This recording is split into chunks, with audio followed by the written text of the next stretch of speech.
প্রতিদিন গীতাপাঠ শুনলে মন শান্ত হয়, জীবনে সঠিক পথ দেখাতে সাহায্য করে। দুঃখ, ভয়, রাগ দূর হয়, আত্মবিশ্বাস বৃদ্ধি পায়। কর্ম ও ভক্তির মাধ্যমে হৃদয়ের শক্তি, ঘরে শান্তি ও জীবনে আলো নিয়ে আসে।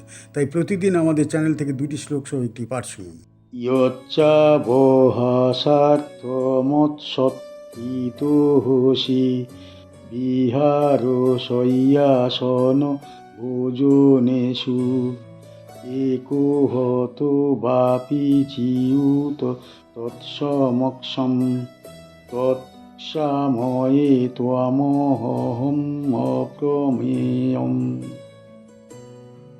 হে অচ্যুত, হাসি ঠাট্টার ছলে আপনাকে যে সব ক্ষেত্রে অসম্মান করেছি, বিহারকালে, শয়নের সময়, বসার সময় কিংবা আহারের সময়, একান্তে বা অন্যদের সামনে, সেই সমস্ত অপরাধের জন্য হে অপরিমেয় ভগবান, আমি আপনার কাছে ক্ষমা প্রার্থনা করছি।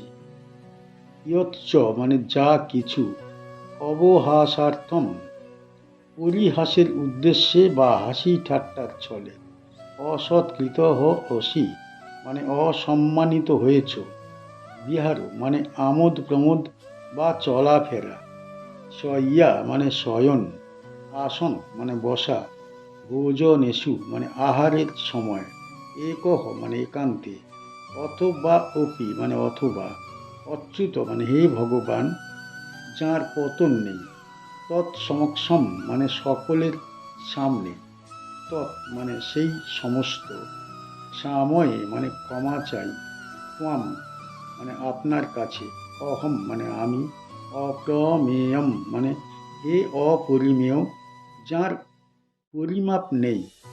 এই শ্লোকের গভীরতা মানবিকতার চূড়ান্ত নিদর্শন। অর্জুন এখানে কেবল সাধারণ ক্ষমা প্রার্থনা করছেন না, বরং নিজের দৈনন্দিন আচরণ পর্যন্ত বিশ্লেষণ করে তার দায় স্বীকার করছেন। তিনি স্বীকার করছেন ভগবানের সঙ্গে তাঁর সম্পর্ক ছিল এতটাই সহজ যে তিনি অনেক সময় সীমা লঙ্ঘন করেছেন। অবহাসার্থম শব্দটি অত্যন্ত গুরুত্বপূর্ণ। এটি নির্দেশ করে কোনো বিদ্বেষ বা অবমাননার উদ্দেশ্য ছিল না, ছিল কেবল পরিহাসের স্বচ্ছন্দতা। কিন্তু বিশ্বরূপ দর্শনের পর অর্জুন বুঝতে পারছেন, যার সঙ্গে এমন আচরণ করেছেন তিনি কোনো সাধারণ সত্তা নন। বিহার, শয্যা, আসন, ভোজন এই 4টি শব্দ দৈনন্দিন জীবনের প্রতীক। এর দ্বারা বোঝানো হয়েছে জীবনের প্রায় সব মুহূর্তেই শ্রীকৃষ্ণ অর্জুনের সঙ্গে ছিলেন। সেই ঘনিষ্ঠতার সুযোগেই আচরণে অসতর্কতা এসেছে। একহ অথবা তৎসমক্ষম বলে অর্জুন স্বীকার করছেন এই আচরণ কখনো একান্তে, কখনো অন্যদের সামনে হয়েছে। অর্থাৎ তিনি কোনো অজুহাত দিচ্ছেন না, কোনো পরিস্থিতিকে দোষ দিচ্ছেন না, সম্পূর্ণ দায় নিজের উপর নিচ্ছেন। শেষ পংক্তিতে অপ্রমেয়ম শব্দের ব্যবহার গভীর তত্ত্ব বহন করে। যার মহিমার পরিমাপ নেই, তাকে বন্ধুর মতো ব্যবহার করা হয়েছে। এই উপলব্ধি অর্জুনকে অনুশোচনায় নত করেছে। এই শ্লোক শিক্ষা দেয়, ভক্তি যতই ঘনিষ্ঠ হোক, শ্রদ্ধা কখনো শিথিল হওয়া উচিত নয়। বিশ্বরূপ দর্শনের পূর্বে অর্জুন ও শ্রীকৃষ্ণের সম্পর্ক ছিল সখা সুলভ। সেই সম্পর্কেই ছিল হাসি ঠাট্টা, সহজ ব্যবহার। কিন্তু বিশ্বরূপ দর্শনের পর অর্জুন উপলব্ধি করছেন এই সখা রূপের আড়ালেই লুকিয়ে আছে অনন্ত অপরিমেয় পরম সত্তা। এই শ্লোকের প্রসঙ্গ মানব জীবনের এক গভীর শিক্ষা প্রদান করে। মানুষ যখন ভগবানের সান্নিধ্যে দীর্ঘদিন থাকে, তখন অভ্যাসবশত শ্রদ্ধা শিথিল হয়ে যেতে পারে। কিন্তু জ্ঞান জাগ্রত হলে সেই অভ্যাস ভেঙে পড়ে এবং বিনয় জন্ম নেয়। অর্জুনের এই ক্ষমা প্রার্থনা আমাদের শিক্ষা দেয়, ভুল বুঝতে পারাই পরিশুদ্ধির প্রথম ধাপ। এখানে কোনো ভয় নেই, কোনো আত্মরক্ষাও নেই, আছে কেবল স্বীকারোক্তি। এই শ্লোক শেখায় ভগবান কেবল দূরের আরাধ্য নন, আবার কেবল ঘনিষ্ঠ সখাও নন, তিনি উভয়ই। আর সেই উভয়তার ভারসাম্যই সনাতন ধর্মের গভীর সৌন্দর্য। এই বিনয়, এই অনুতাপ, এই আত্মসমর্পণ ভক্তিকে পূর্ণ করে। এখানেই গীতার মানবিকতা, এখানেই তার চিরন্তন মহিমা। কি শিখতে পারি এই শ্লোক থেকে? এই শ্লোক থেকে শেখা যায়, অর্জুন কেবল ভয় বা বিস্ময়ের মধ্যেই নয়, বরং বিনয়ী ভক্তি দিয়ে ঈশ্বরের কাছে ক্ষমা প্রার্থনা করছেন। যচ্চাবহাসার্থম সৎকৃত হসি অর্থ। যে সমস্ত কাজ তুমি করেছ তা সাধারণ মানুষ মনে করে বা অবহেলা করতে পারে, যেমন বিহার, শয্যাসন বা ভোজনের সময় যে কাজগুলি তুমি করেছ, মানুষের চোখে তা হয়তো ছোট বা স্বাভাবিক মনে হয়, কিন্তু অর্জুন স্বীকার করছেন ঈশ্বরের উপস্থিতিতে এমন কোনো কাজই নগণ্য নয়। একো হথ বাপি চিউত তৎসমক্ষম। তোমার কাছে যে কোনো কাজের গুরুত্ব কখনো হারায় না। তিনি প্রার্থনা করছেন, তৎ সাময়ে তামহম অপ্রমেয়ম। হে সর্বশ্রেষ্ঠ, সেই সব ভুল বা অজ্ঞাত অনিচ্ছাকৃত কাজের জন্য আমাকে ক্ষমা করো। শ্লোকটি শেখায়, মানুষের ছোট বা দৈনন্দিন কাজেও ঈশ্বরের দৃষ্টি সর্বদা থাকে। তাই বিনয় ও সতর্কতা ভক্তির অবিচ্ছেদ্য অংশ। ভুল হলে ক্ষমা চাওয়াই প্রকৃত ভক্তির চিহ্ন। পিতাসি লোকস্য চরাচরস্য ত্বমস্য পূজ্যশ্চ গুরুর্গরীয়ান ন ত্বৎসমোহস্তি অভিয়ধিকঃ কুতোऽন্যো লোকত্রয়েऽপি অপ্রতিম প্রভাব। আপনি এই স্থাবর ও জঙ্গম সমস্ত জগতের পিতা।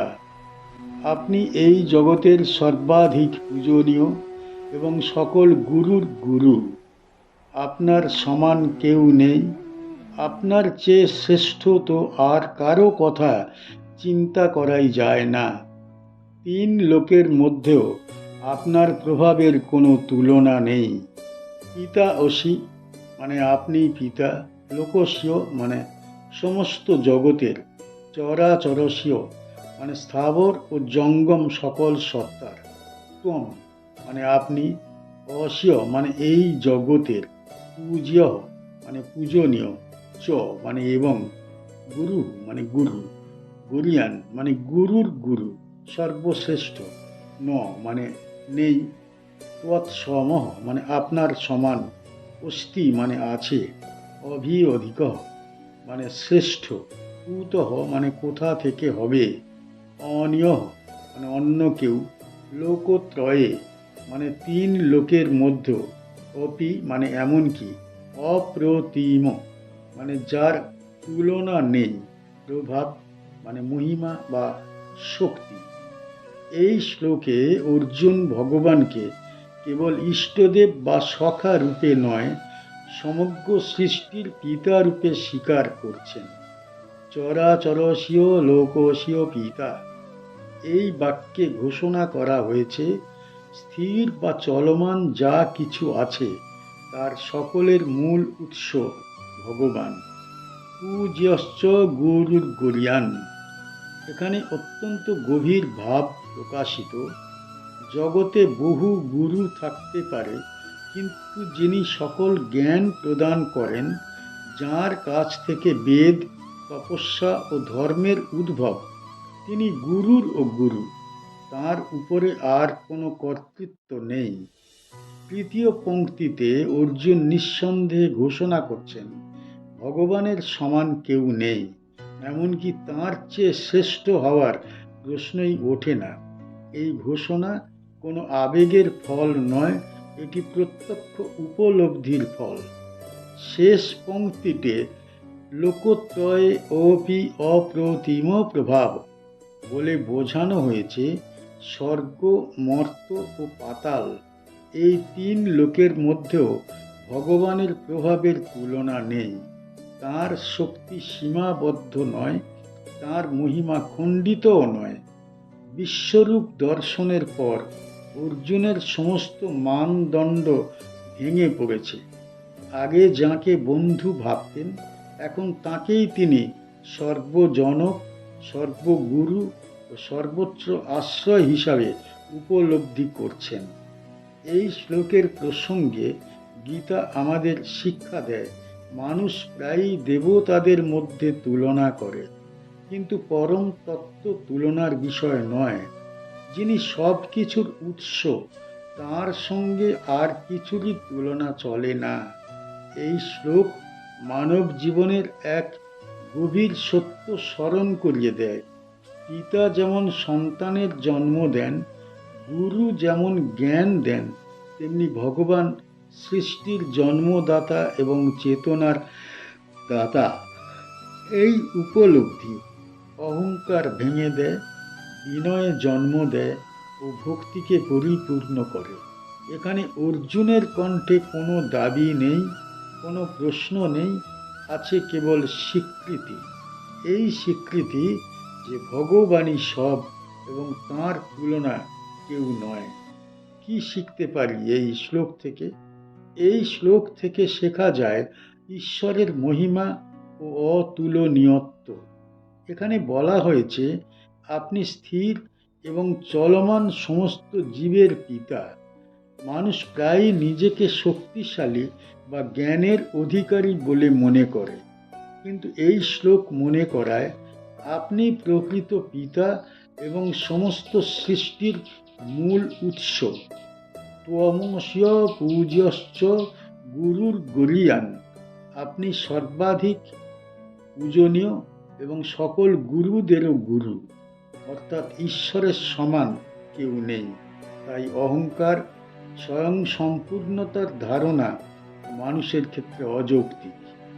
ন তৎসমঃ, আপনার সমান নেই, তু হন্যো, অন্য কেউ কোথাও নেই। তিন লোকের অর্থাৎ স্বর্গ, মর্ত্য, পাতালের মধ্যেও আপনার প্রভাব অপ্রতিম। শ্লোকটি শেখায় ঈশ্বর তুলনাহীন, মানুষের সীমিত ক্ষমতা, জ্ঞান ও শক্তি সব তাঁর তুলনায় নগণ্য। সৃষ্টির প্রতিটি জায়গায় তাঁর উপস্থিতি ও প্রভাব বিদ্যমান। বিনয়ী স্বীকারোক্তি ও প্রণাম করাই প্রকৃত ভক্তির পথ। আমাদের চ্যানেলের গীতা পাঠ কেমন হয়েছে, ব্যাখ্যা কেমন হয়েছে, আপনার কেমন লেগেছে কমেন্ট বক্সে অবশ্যই জানাবেন, এবং প্রতিনিয়ত গীতা পাঠ শোনার জন্য চ্যানেলটা অবশ্যই সাবস্ক্রাইব করে রাখুন। দেখা হচ্ছে